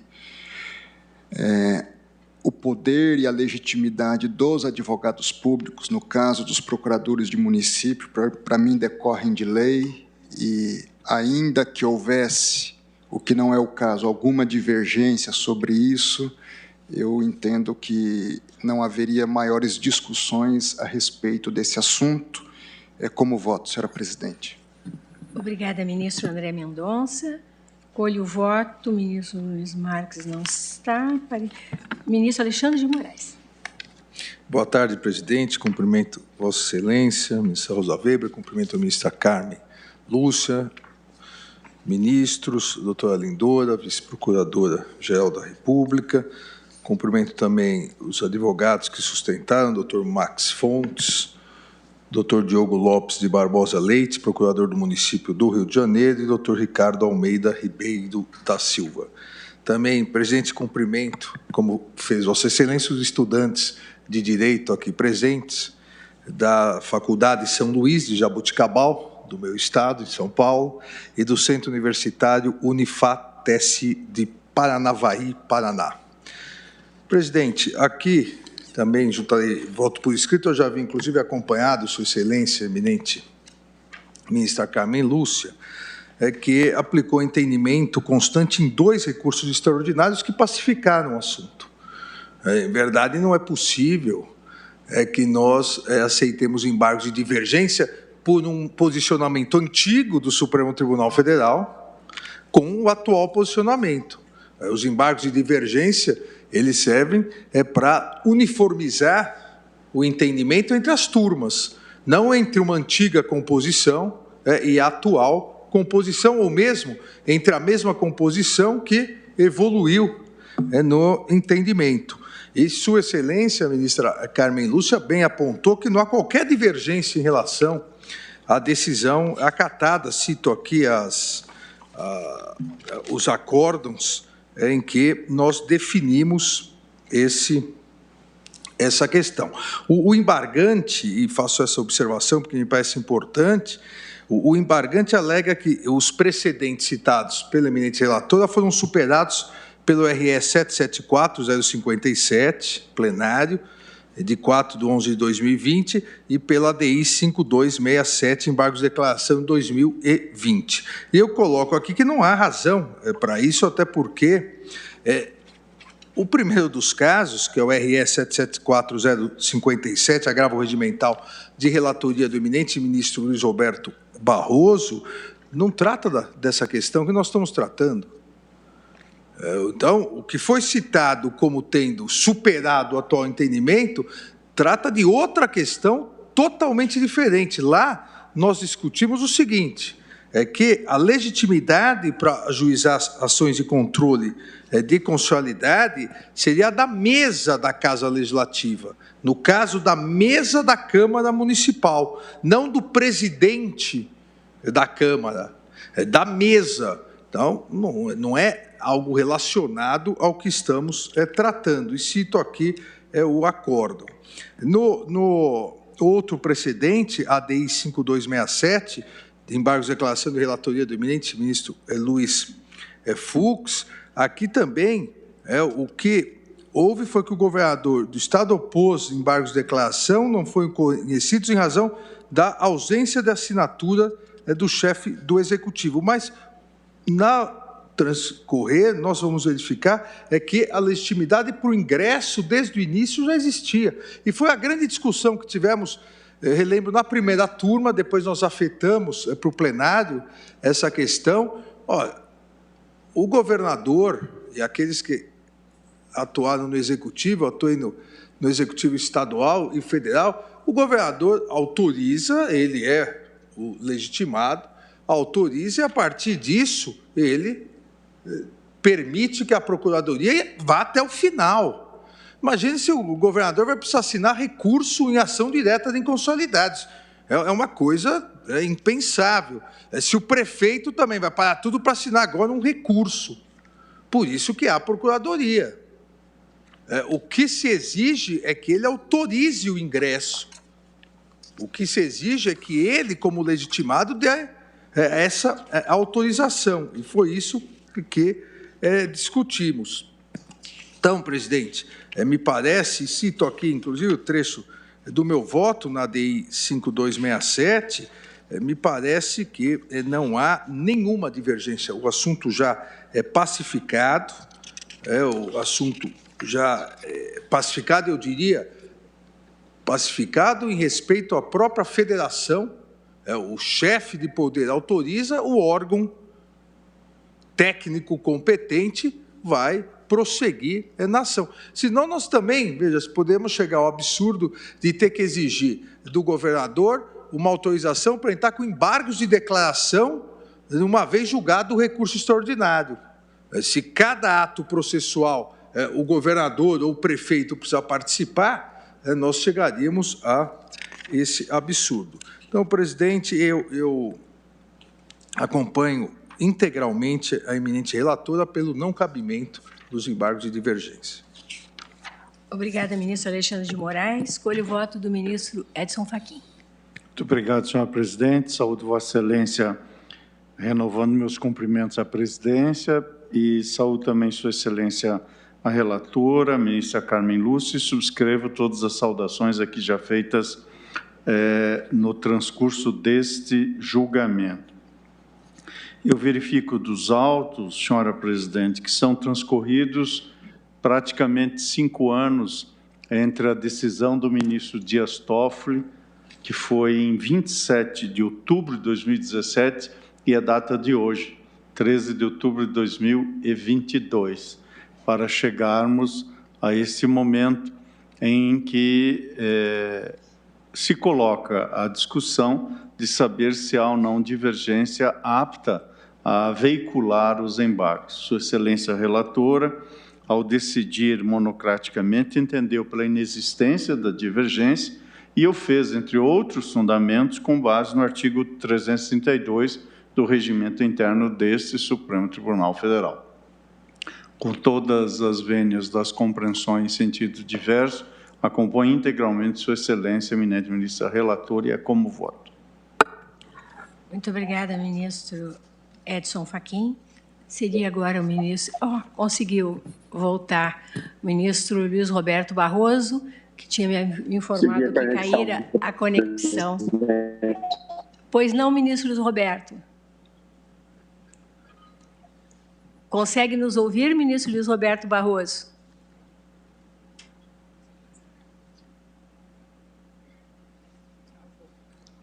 Travou. Sua Excelência está com problema na conexão. me adiantou que vota acompanhando a eminente relatora, mas que tentaria, como está tentando, retornar. Mas já deixo logo o registro e colho o voto do ministro Dias Toffoli. Boa tarde, senhora presidente.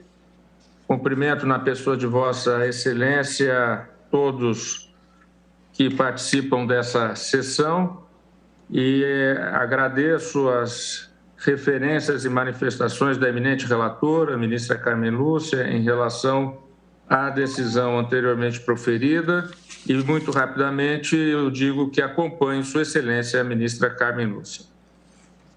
Muito obrigada, ministro Dias Toffoli. Colho o voto do ministro Ricardo Lewandowski. Senhor presidente, boa tarde. Na pessoa de Vossa Excelência, cumprimento todos os presentes, advogados, inclusive, servidores da casa e os prezados estudantes. Senhor presidente, eu lamento que, justamente hoje, os estudantes presenciem aqui um exemplar de patologia processual explícita. Nós estamos diante de um agravo regimental nos embargos de divergência, nos embargos de declaração, no segundo agravo regimental, no recurso extraordinário com agravo. Nenhuma justiça do mundo pode funcionar dessa maneira, senhora presidente. Realmente, este é um exemplo de como não se deve recorrer. Porque, como disse agora o ministro Fachin, ou, salvo engano, são 5 anos que a solução desse caso está pendente, tendo em conta sucessivos recursos de caráter eminentemente protelatório. Aliás, a eminente relatora reconhece no item 5º de seu voto, que eu tenho em mãos, o seguinte: os argumentos do agravante, insuficientes para modificar a decisão agravada, demonstram apenas inconformismo e resistência em pôr termo a processos que se arrastam em detrimento da eficiente prestação jurisdicional. Até o momento, senhor presidente, todos os ministros que votaram, inclusive eu agora, estamos abonando, ratificando o voto da eminente relatora, inclusive assentando o caráter protelatório.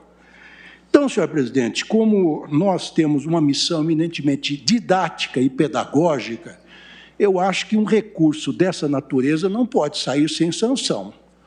E aí, senhor presidente, eu me valho do novo Código de Processo Civil, em boa hora elaborado pelo eminente ministro e professor Luiz Fux, que, coordenado, né, por Sua Excelência, que no artigo 1021, parágrafo 4º, assenta o seguinte: contra a decisão proferida pelo relator, caberá agravo interno para o respectivo órgão colegiado, observadas, quanto ao processamento, as regras do regimento interno do tribunal.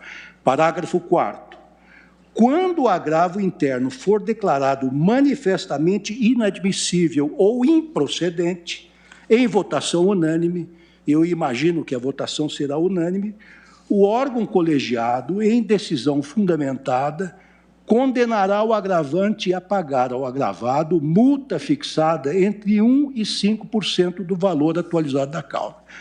Então, senhor presidente, até para darmos um exemplo aos futuros juristas que nos assentam, nós temos que dar eficácia àquilo que o legislador pátrio assentou no novel Código de Processo Civil. Então, pelo meu voto, senhor presidente, eu não apenas acompanho a eminente relatora, mas, para fins didáticos pedagógicos, eu estipulo uma multa de 1% do valor atualizado da causa em favor da parte agravada. E como voto, senhor presidente. Muito obrigada, ministro Ricardo Lewandowski. Cabe-me votar, porque não estamos contando hoje por ausência... Presidente, consegui. Ah, conseguiu votar, ministro Luiz Roberto. Eu já havia adiantado o ótimo, né, que Vossa Excelência me... Mas está com a palavra, ministro Luiz Roberto, com muito gosto. Não, só para dizer que eu estou acompanhando o relator, mas eu gostaria de cumprimentar o doutor Marcos Fontes, o doutor Ricardo Almeida, advogado pelo esforço meritório que fez para defender o interesse que o aproveita. Acho que está na hora de acabar esse processo, mas eu não aplicaria multa, com todo respeito, acompanha a relatora. Realmente a conexão não está boa. De novo congelou, ministro Luiz Roberto, mas agora já ouvimos de viva voz Vossa Excelência acompanhando a relatora. Agradeço a Vossa Excelência e prossigo, renovando a minha saudação a todos, agradecendo mais uma vez pelas sustentações orais, cumprimentando de novo, novamente, os estudantes. O tema já está muito bem debatido, esclarecido. Eu trago o voto escrito, enfrentando a matéria, vou juntá-lo aos autos e vou apenas referir a absoluta demasia que os embargos de divergência constituem recurso de fundamentação vinculada destinado à uniformização da jurisprudência interna do tribunal, como o ministro Alexandre de Moraes, aliás, também enfatizou no seu voto.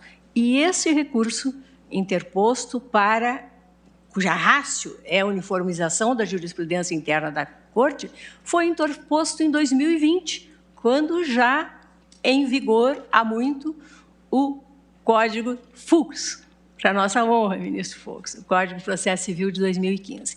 Então, acho que nada mais precisa ser dito, a não ser eu consultar a relatora com relação à proposta do ministro Ricardo Lewandowski. Senhor presidente, se Vossa Excelência me permite, eu verifico agora que nós estamos diante de uma ação direta de inconstitucionalidade. Portanto, a rigor, não há valor da causa. No entanto, se fosse um outro processo, haveria o valor da causa. Independentemente desse fato, eu penso que é muito importante que nós digamos que esse tipo de recurso não será admitido.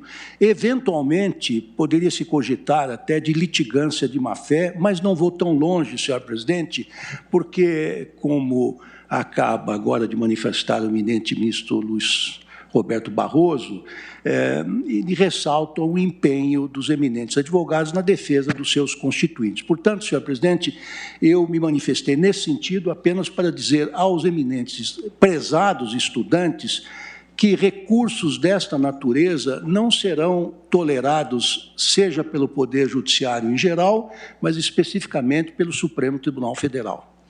Ministro Leonardo, Vossa Excelência, me permite só para ilustrar historicamente essa postura correta do ministro Ricardo Lewandowski. Quando a comissão elaborou o novo Código de Processo, nós observamos que havia uma prodigalidade recursal em abstrato e em concreto. É só abrir o Código 73, que é uma grande obra do professor Alfredo Buzaide, nós tínhamos ali só em abstrato uns 7 recursos. E, na prática, esse número impassível de ser superado de recursos. Razão pela qual nós criamos a figura muito combatida, mas conseguimos introjetar no Código da sucumbência recursal. Então, hoje, e é até importante que os alunos também saibam disso, a parte que perde a ação, ela paga custas e honorários. E se ela insistir e perder o recurso, ela também paga custas e honorários. A nossa primeira turma, por exemplo, ela é constante em fixar honorário e custas de honorários na sucumbência recursal, muitas vezes embargos de declaração que visam a efeitos infringentes, de sorte que a sua posição está exatamente de acordo com aquilo que inspirou o novo Código ao criar a sucumbência recursal. Perdeu a ação, paga custas e honorários, e agora perdeu o recurso, também paga custas e honorários. Porque nós verificamos, por exemplo, que a parte poderia interpor um recurso extraordinário pagando despesas de R$ 11.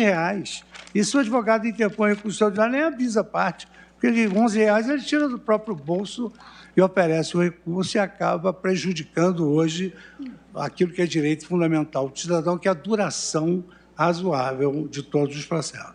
Então, Vossa Excelência lembrou muito bem isso para o público acadêmico, de que hoje há essa sucumbência recursal para dissuadir as aventuras judiciais, que tanto podem ser empreendidas através da propositura de ações sem fundamento, ações frívolas, como também de recursos que representam uma verdadeira aventura judicial. No caso concreto, eu confesso que, se fosse um recurso, eu não aplicaria a multa, porque, pela resenha que eu tenho, havia ainda resíduos de divergência. Mas acho que os advogados demonstraram um grande empenho na defesa da sua causa e, por isso, também não fixaria a semelhança do que já foi destacado aqui pelo ministro Barroso. Obrigada, ministro Fux. Eu, então, cumprimentando a eminente relatora e acompanhando na íntegra Sua Excelência, eu proclamo o resultado que, por unanimidade de votos, foi negado o provimento ao agravo. Suspender.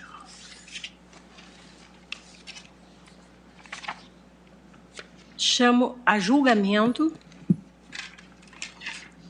o recurso extraordinário 732.686, procedente de São Paulo, sob a relatoria do ministro Luiz Fux, em que, recorrente, o Procurador-Geral de Justiça do Estado de São Paulo e recorrido o Sindicato da Indústria de Material Plástico do Estado de São Paulo, tendo como amicus curiae a União, e relativo ao tema 970 da repercussão geral, análise das inconstitucionalidades formal e material da lei municipal que dispõe sobre o meio ambiente.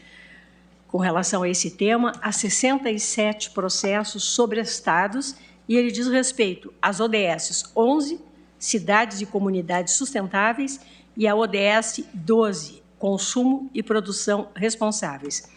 Eu proponho, ministro Luiz Fux, que Vossa Excelência faça o relatório e nós colhamos as sustentações orais, já que os advogados se encontram presentes, e depois, sim, poderemos fazer a suspensão, né, o encerramento da nossa sessão, conforme eu, de início, noticiei.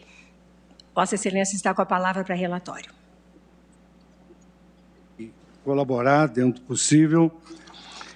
Trata-se um recurso ordinário com fundamento no artigo 102, inciso 3º-A da Constituição Federal, em que se discute, à luz dos artigos 2, 23º, inciso 2º, 23º, inciso 6º, 23º, inciso 7º, artigo 30, incisos 1º e 2º, e 61, parágrafo 2º, e 225, parágrafo 1º, incisos 1 e 5, e 170, inciso 5º e 6º da Constituição Federal, a constitucionalidade formal e material de lei municipal. Esse é um tema muito importante, que obriga a substituição de sacos e sacolas plásticas por sacos e sacolas biodegradáveis, numa lei que assim impôs, oriundo de Marília, que, se não me engano, é a cidade do ministro Dias Toffoli. Basicamente, o artigo 1º e os demais artigos estão transcritos no voto que fiz distribuir e estabelece o seguinte: os estabelecimentos privados e os órgãos e entidades do poder público situados no município de Marília deverão substituir o uso de saco plástico de lixo e de sacola plástica pelo uso de saco de lixo ecológico e de sacola ecológica. E aí traz as vedações e as sanções correspondentes a exatamente o descumprimento dessa lei municipal.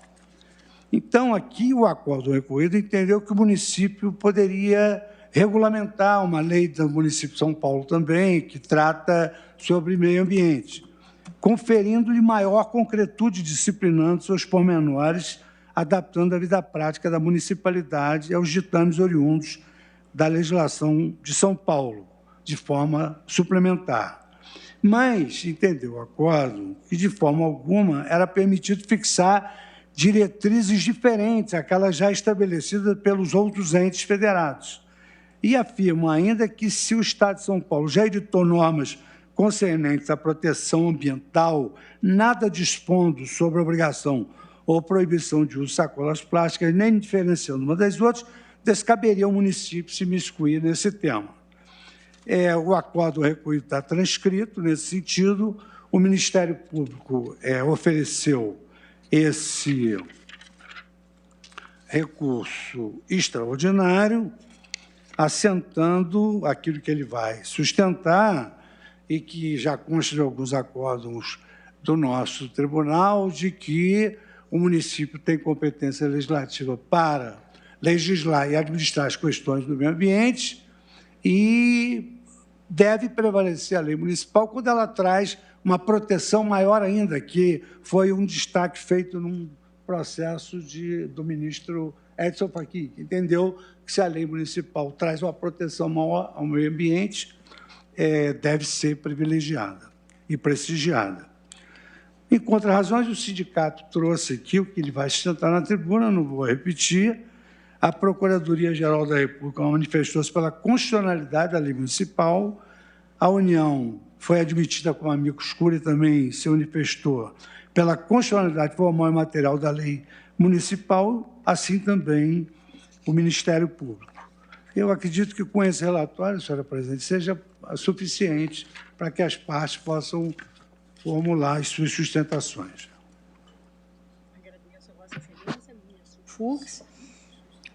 E passo a palavra agora ao Dr. Wallace Paiva Martins Júnior, subprocurador-geral de Justiça do Estado de São Paulo, que falará pelo recorrente, procurador-geral de Justiça do Estado de São Paulo, por videoconferência, pelo prazo de até 15 minutos. Está com a palavra, Dr. Wallace.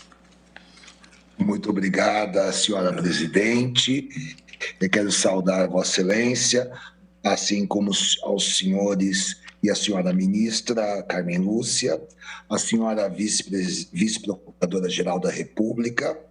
Eu falo em nome do Ministério Público do Estado de São Paulo, em especial do doutor Mário Luiz Sarrubo, procurador-geral de Justiça, que saúda a todos os eminentes ministros e a vice-procuradora-geral da República. Como bem sintetizou o eminente ministro relator, ministro Luiz Fux, trata-se aqui da análise da constitucionalidade da lei do município de Marília, que tem um nítido viés ambiental, de proteção ao meio ambiente, de tratamento numa política mais abrangente da sua gestão de recursos sólidos, ao determinar a substituição de sacolas e sacos plásticos por sacolas ou sacos biodegradáveis. Em primeiro lugar, quero ressaltar que a iniciativa legislativa, que também foi um dos pontos pelos quais o órgão especial do Tribunal de Justiça julgou inconstitucional a lei, a iniciativa legislativa de matéria atinente a poder de polícia, e mais subtilmente ao poder de polícia ambiental, é iniciativa legislativa concorrente, como já solidificado por extração do tema 917 de repercussão geral, de modo que, nesse ponto, não há prevalecer o entendimento do tribunal a qual. No que tange à questão da competência normativa, senhor ministro relator, eminentes ministros, tem-se aqui a inteira aplicabilidade também da tese fixada em repercussão geral de número 145, porque o município exerceu sua competência suplementar para tratar de assunto peculiar à sua administração, à sua economia, à sua gestão de recursos sólidos, ministro Alexandre de Moraes. E, portanto, ele atuou, e bem gizou o eminente relator, numa situação de vazio legislativo, como foi referido, posto que a legislação estadual não cuida do assunto. Então, obviamente, se trata de competência normativa suplementar do município, na medida do interesse local e sem contrariar ou neutralizar ou nulificar a legislação estadual, porventura, existente a respeito. Chamo a atenção dessa corte também, eminente presidente, que se trata de uma lei que confere uma proteção maior e que, data máxima vênia, o nosso país se encontra atrasado décadas na tomada de decisões como a presente que está em julgamento. Não é ocioso lembrar aqui o papel que se reserva aos municípios, conforme acordos dessa corte, salvo engano, da relatoria do ministro Edson Fachin, dos verdadeiros laboratórios legislativos dos municípios.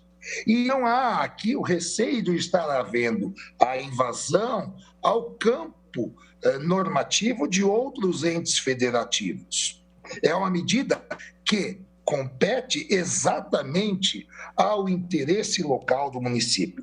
E faço a lembrança a esta colenda corte, lei do município do Rio Claro, também do nosso estado de São Paulo, e que havia proibição do uso de sacolas ou embalagens plásticas e que foi julgada constitucional em acordo da relatoria do eminente ministro Dias Toffoli. Faço referência ao recurso extraordinário 729.726, julgado pela segunda turma em 2017.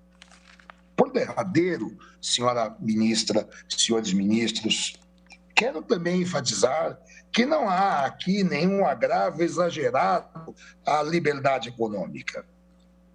Em tempos destes de nossa Constituição cidadã, que prega exatamente uma composição entre a liberdade econômica e os valores ambientais por meio da fórmula conciliadora do desenvolvimento sustentável, há aqui, na legislação de Marília, uma visível intenção da redução dos custos que o uso de sacolas e sacos plásticos implicam na gestão de resíduos sólidos.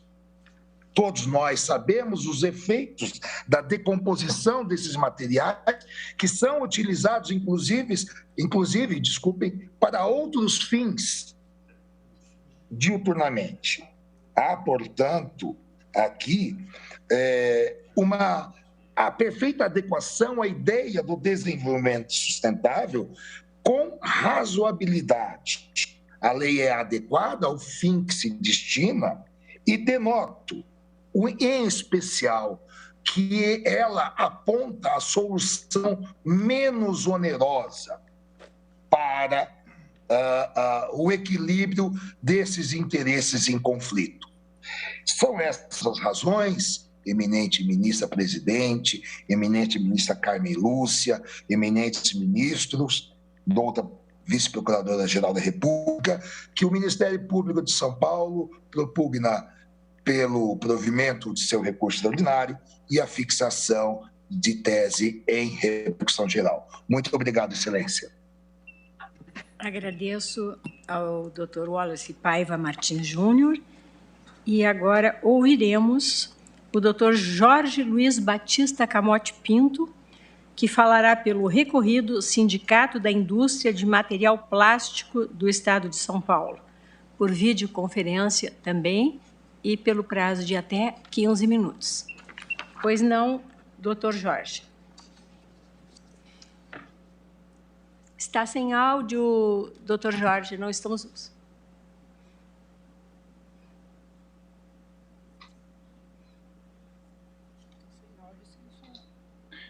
Agora dá para ouvir. Agora sim. Obrigada. Saúdo a presidente ministra Rosa Weber, o senhor relator, ministro Fux, saúdo também a ministra Carmen Lúcia, bem como a subprocuradora da República, na pessoa do decano, o ministro Gilmar Mendes, todos os ministros presentes na sessão, e ainda um cumprimento especial ao ministro André Mendonça, com quem dividi assento em cadeiras da Faculdade de Direito de Bauru no início da década de 90. Saúdo também meus colegas advogados, os funcionários da Corte e os estudantes que aí assistem à sessão.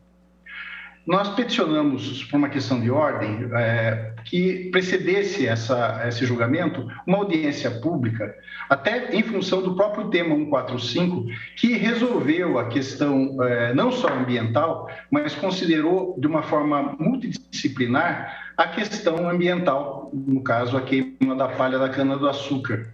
Ela conjugou questões tanto de ordem humanista, ambiental e também a questão empresarial. E de forma que a matéria não se restringe somente a um tema central na capacidade dos municípios legislarem temas residuais e não concorrentes com os estados e a federação. Inclusive, menciono que existem nesse tribunal questões do mesmo tema sendo debatidas em relação a estados da federação e que possuem soluções distintas das tantas leis municipais e da própria Política Nacional de Resíduos Sólidos. O próprio marco sanitário debatido no tribunal definiu a necessidade de se ter uma gestão uniformizada e não fragmentada. A questão em debate também não se extingue no tema ambiental, pois ali estão inseridos o mesmo plano de tutela constitucional, o direito do consumidor, que ele paga por essas sacolas, o direito da livre concorrência, como à frente eu vou informar que não existe material bio para fazer face aí ao consumo de uma cidade do tamanho de Marília, inclusive, e da própria proteção ao trabalho. Então, temos que a federação possui legislação ampla sobre a matéria que tutela a proteção do meio ambiente através da Política Nacional de Resíduos Sólidos. E ali não existe espaço para a concorrência de outros entes federativos, pois trata como um todo do manejo de resíduos e a própria destinação. A política nacional, ela não singulariza nenhum item, trata os resíduos como gênero e não como espécie, como quer a lei que aqui se debate. A lei, já no seu nascedor, incorre em vícios insanáveis. Primeiro porque a solução que a lei quer impor à municipalidade é inconcluso.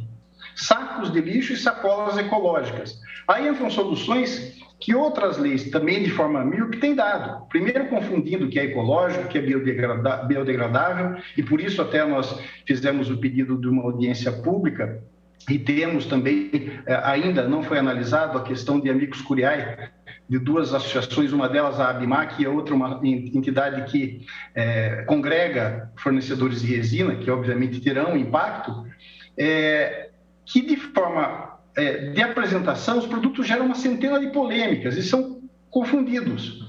Produto bio é diferente de produto sustentável. Oxibiodegradável é diferente. Então, se traz notícias de que sacolas demoram 400 anos para se decompor, quando, na verdade, elas existem há menos de 50 anos. Então, o município que pede a substituição dessas sacolas com adição de algum aditivo não efetuou nenhum estudo de impacto ambiental, pois as sacolas continuarão precisando de descartes corretos, de compostagem adequada para se degradar. O que não é feito de forma correta e precedida em estudos poderá gerar outros resíduos em partículas, enfim, e não respeitando todo o investimento que o país fez até agora nos 4 R's, que é reciclar, reduzir, reutilizar e repensar. Ou seja, provavelmente não vai se atingir o final ambiental desejado. E não é só. Todas as leis que foram criadas sem qualquer estudo, inclusive não levando em conta o próprio GT de trabalho capitaneado pelo Ministério do Meio Ambiente sobre as sacolas, mostrou que soluções isoladas só causam mais danos ao próprio objeto que buscam tutelar. Inclusive, o próprio Ministério Público participou desse GT com vários atores. Só no estado de São Paulo, o TJ julgou inconstitucional 45 leis que tentam legislar sobre o tema. O próprio número de leis mostra que cada um oferece uma solução diferente ao produto e que mostra a incapacidade desses municípios em tomarem as rédeas da matéria, sem uma harmonização global, uma coxa de retalhos onde cada município cria uma regra. São situações inusitadas que estão ocorrendo onde o descarte de um município é feito até num outro município que nada participou da solução, não prevendo aí o seu manejo de resíduos e a introdução de um novo composto. esclarecer também que a cidade de Marília sequer hoje possui um aterro sanitário para que esse ciclo de utilização de produtos biodegradáveis ou congêneres tenha qualquer efeito. Marília hoje deposita seus resíduos no distante município de Quatá, a 100 quilômetros dali, e que provavelmente Quatá não participou da formação dessa lei. Então, existe muita confusão desse padrão linear. Por exemplo, a cidade americana editou lei requerendo a substituição de sacolas normais por oxibio. Enquanto tramitava aí nesse tribunal um recurso extraordinário, nesse interregno, a própria municipalidade criou nova lei exigindo a substituição daquelas sacolas óxis pelas sacolas de polímeros normais. Leis, elas nascem numa atmosfera de vitrine nesse momento, e é óbvio que a gente se preocupa com o meio ambiente, mas deve existir um alinhamento de efetivo resultado, que seja ambiental, consumidor, trabalho e empresa. Para que os ministros tenham uma ideia, não existe no país capacidade para se abastecer com aditivo biodegradável uma cidade do tamanho do plano piloto da capital federal. Quiçá para uma cidade que queira dar uma solução diferente daquela preconizada pela legislação federal através da Política Nacional de Resíduos Sólidos. Não existe insumo para agregar ao produto. Das duas umas, ou o consumidor vai ficar sem esse produto e ainda pagando pelas sacolas, ou vão se colocar lá, ou não se vão colocar, ou como a gente vê hoje muito, um selo falando que ali tem um material biodegradável, mas não é uma solução ambiental. Então, é uma situação de mascarar só nesse momento. A gente tem hoje questões de altos preços. Por exemplo, o PHB é inviável comercialmente, ele custa 4 vezes mais que os polímeros convencionais. Nós não temos coleta seletiva, inclusive para dar vazão a esse aditivo. Hoje, na cidade de São Paulo, por exemplo, nós possuímos só uma capacidade de coleta seletiva de 3,8% de todo o seu território. Então, essa Corte tem decidido que os entes federativos podem legislar dentro dos limites do seu interesse. E vendo que cada lei apresenta uma pluralidade de solução para um grupo também plural de produtos, se mostra claramente incapaz os municípios de organizarem e darem soluções efetivas a essa questão ambiental. Exemplo disso é a questão da destinação de máscaras, que até pouco tempo nós estávamos vendo elas descartadas no meio ambiente, mas que não se exigia que ela fosse feita com um produto bio, e nem por isso se eliminou as máscaras do uso do cidadão. Temos aí 3,4 bilhões de máscaras descartadas por dia. O Brasil já descartou 13 bilhões de máscaras esse ano, mas ninguém proibiu a máscara e nem determinou que ela deve ser feita com material bio. Então, a lei debatida está proibindo o uso de sacos ou sacolas, mas obrigando uma solução de introdução de mais um agente na composição do produto que não foi precedida de EARIMA e a viabilidade ambiental e consumirista.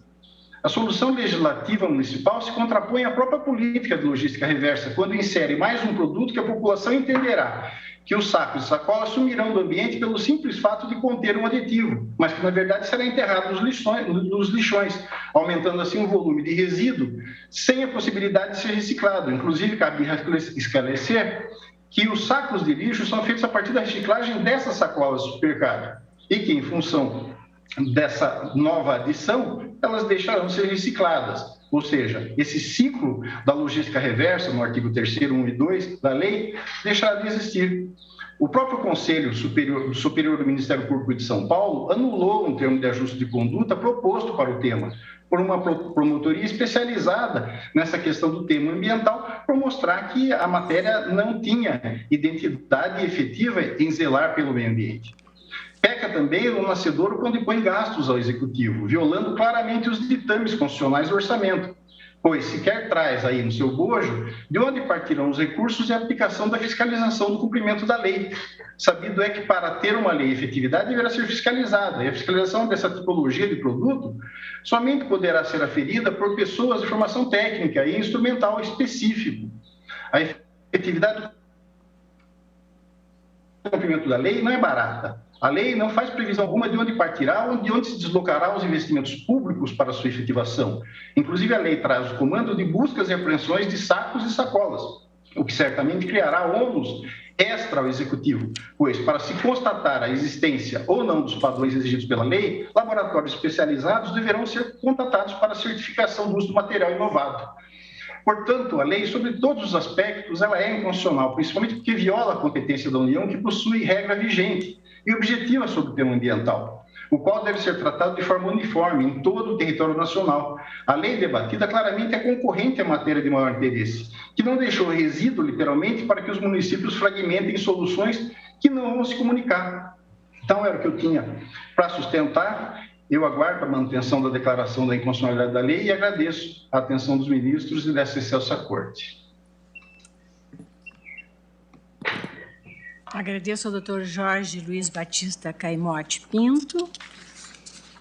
E passamos agora a palavra à vice-procuradora-geral da República, doutora Lindora Maria Araújo, que falará pela Procuradoria-Geral da República. Obrigada. Excelentíssima senhora ministra-presidente, ministra Rosa Weber, excelentíssima senhora ministra Carmen Lúcia, excelentíssimo senhor ministro Luiz Fux, ministro relator, excelentíssimos senhores ministros André Mendonça, ministro Luiz Fachin, ministro Alexandre de Moraes, ministro Ricardo Lewandowski, ministro Dias Toffoli, senhores ministros, senhores servidores, senhores estudantes, demais presentes. Senhor subprocurador de Justiça, senhor presidente do sindicato. O recurso extraordinário em julgamento é o leading case do tema 970 da sistemática da repercussão geral, no qual se discute a possibilidade constitucional do município instituir obrigação de substituição de sacos e sacolas plásticas de material ecológico. Apenas isso, não estamos discutindo mais nada, apenas a constitucionalidade do município poder legislar sobre isso.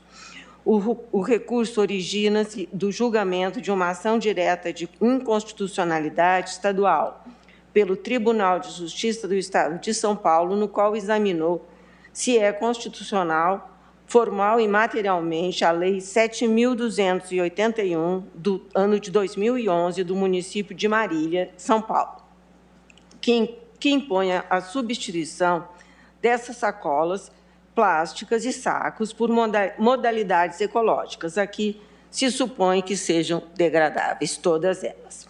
A imposição é endereçada ao estabelecimento comercial e todo o poder público, e daí excetua-se a sua incidência quanto ao acondicionamento, empacotamento, armazenamento ou transporte realizado por pessoa física em caráter privado e sem intuito de lucro.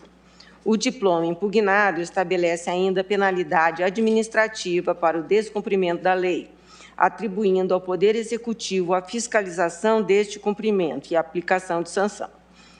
Na origem, o Tribunal de Justiça julgou procedente o pedido formulado da ação direta para declarar a inconstitucionalidade da lei municipal, adotando basicamente dois fundamentos: vício de iniciativa, por entender que se tratava de matéria com repercussão na organização administrativa e, por isso, reserva ao prefeito; vício de competência, assentado em que os municípios não poderiam disciplinar a matéria, pois o Estado de São Paulo, quando editou normas concernentes à proteção ambiental, nada dispôs a respeito de proibição ao uso de sacolas e sacos plásticos e de sua substituição por itens confeccionados com a utilização de material biodegradável.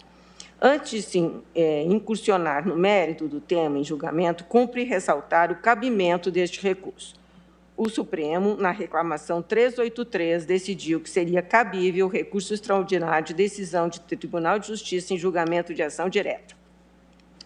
De inconstitucionalidade, estou correndo por causa do horário, desculpa.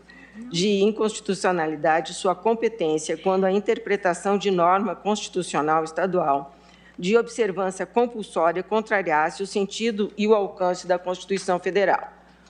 Questões trazidas a exame no recurso extraordinário sob análise concernem a interpretação de normas de reprodução obrigatória da Constituição da República no ordenamento jurídico dos Estados-membros e municípios, o que viabiliza juízo positivo de admissibilidade do apelo externo. A questão constitucional é similar, mas não idêntica, à decidida pela segunda turma do Tribunal do Supremo Tribunal no recurso extraordinário 729-731, quando foi declarada a constitucionalidade da lei municipal de iniciativa parlamentar que proibira a utilização de embalagens plásticas à base de polietileno ou de derivados de petróleo no município de Americana, São Paulo. Do mesmo modo, no caso em julgamento, não há vício de iniciativa. A lei municipal não incursionou nas matérias submetidas à reserva de iniciativa do chefe do Poder Executivo, tais como elencadas no artigo 61, parágrafo 1º da Constituição Federal. A circunstância de que ao Poder Executivo cabe a fiscalização com eventual imposição de sanções administrativas, da observância ou não da lei pelos seus destinatários, decorre da Constituição e, no ponto, a lei é rigorosamente expletiva. Descabe, inicialmente, cogitar de vício de competência. A matéria objeto da lei é de competência concorrente. Artigo 24, 6 da Constituição de 88, sobre a qual o município pode legislar suplementando a legislação federal e estadual no limite do interesse local, por força do artigo 30, incisos 1 e 2 da Constituição, desde que, como afirmou esta Corte no julgamento do recurso extraordinário 586-224, tal regramento seja harmônico com a disciplina estabelecida pelos entes federativos mais abrangentes. O descarte dessas sacolas prejudica a drenagem urbana e a vida animal, polui as ruas, rios e praias. Essas são algumas das questões enfrentadas cotidianamente pela gestão pública municipal. Afigura-se presente, portanto, o interesse local em legislar sobre o tema, inclusive permitindo que o município dê um tratamento mais restritivo a certas questões ambientais que afetam seus habitantes, desde que, com isso, não se oponha na contramão da política ambiental estadual ou federal.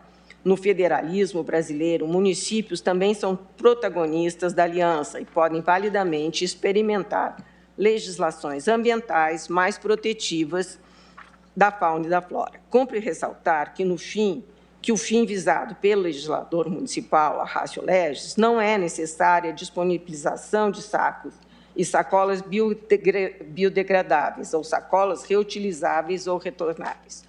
O sentido não é o de impor o emprego, a disponibilização, como se os estabelecimentos comerciais e órgãos públicos tivessem alguma obrigação nesse sentido. Todavia, se escolhem fazer uso ou disponibilizar, inclusive para consumidores e usuários, esse tipo de saco ou sacola, não poderão lançar mão de itens plásticos, mas apenas os produzidos com material sustentável, ou então sacolas retornáveis ou reutilizáveis. Esse é um modelo que acomoda os valores constitucionais contrapostos na medida em que preserva o meio ambiente e não atinge de maneira desproporcional a livre iniciativa. Eu queria frisar apenas uma coisa. Não existe, imagino, que haja um interesse que seria, como eu vou dizer, não protetivo, e sim comercial, como ficou dito aqui pelo presidente do sindicato, que haja um interesse comercial de pessoas que não querem sacolas plásticas ou sacos plásticos, que o interesse seria para a não venda desse tipo e venda de material. Eu imagino que, se houver alguma coisa nesse sentido, isso será futuramente até motivo de uma ação pelo próprio Ministério Público, porque o interesse é mundial e isso já é estudado, já comprovado. Não precisa visitar os outros países para saber que todo mundo usa sacola biodegradável, não se utiliza mais, e não precisa nem visitar os países, até os próprios filmes mostram que ninguém utiliza mais sacola plástica. Então, se há esse interesse escuso, isso será, de uma certa forma, o próprio Ministério Público do Estado de São Paulo deverá tomar uma atitude em relação a isso. Não existe situação escusa, eu imagino, e sim uma situação que está preservando o meio ambiente e não uma situação perversa, que seria o caso muito terrível, quer dizer, uma imaginação que são uma situação apenas comercial, no sentido que não quer que haja um benefício para o meio ambiente. Se tem outra situação, realmente é uma situação bem que eu não quero sequer colocar em julgamento nesse momento, apenas estou falando isso porque foi levantado da tribuna, então eu me sinto na obrigação de referir, mas imagino que a situação seja apenas em benefício do meio ambiente, em benefício dos moradores da cidade e do próprio país. Então, o Ministério Público, a Procuradoria-Geral da República se manifesta, e apenas no que se está colocando no momento, que se pode ou não ir em repercussão geral pelo provimento integral do recurso extraordinário. Cumpri meus minutos. Agradeço a doutora Lindora e, como havia antecipado, fica suspenso esse julgamento e sua continuidade fica desde já designada para o próximo dia 19 de outubro, a próxima quarta-feira, primeiro da pauta. Só me resta, então, agradecer a presença de todos, declarar encerrada a sessão. Muito obrigada.